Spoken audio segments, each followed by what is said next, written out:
चुलबुली recording studio Darbhanga. नया साल खेलाइबू DJ Neeraj बाबू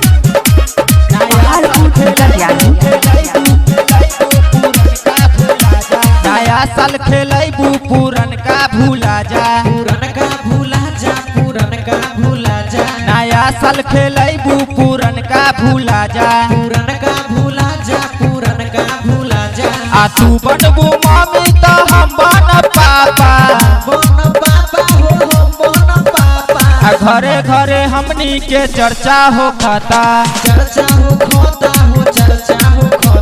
आ तू बनबू मम्मी तो हम बन पापा चुलबुली रिकॉर्डिंग स्टूडियो दरभंगा। नया साल खेलाइबू डीजे नीरज बाबू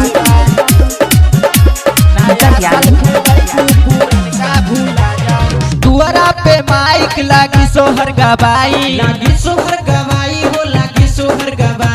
आ बबुआ के कपड़ा खिलौना भी आई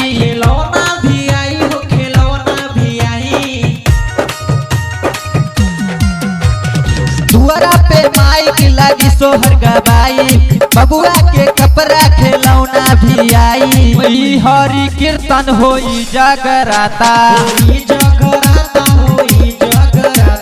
तू बनबू मम्मी तो हम बन पापा चुलबुली रिकॉर्डिंग स्टूडियो दरभंगा। नया साल खेलाइबू डीजे नीरज बाबू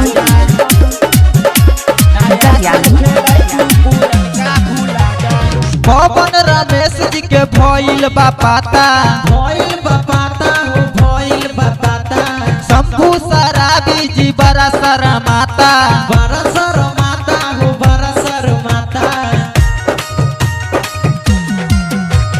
पवन रमेश जी के भइल बा पाता शंभू शराबी जी बड़ा शरमाता खुश बाटे घर बाबा खुश हित नाता तू बनबू मम्मी तो हम बन पापा चुलबुली रिकॉर्डिंग स्टूडियो दरभंगा।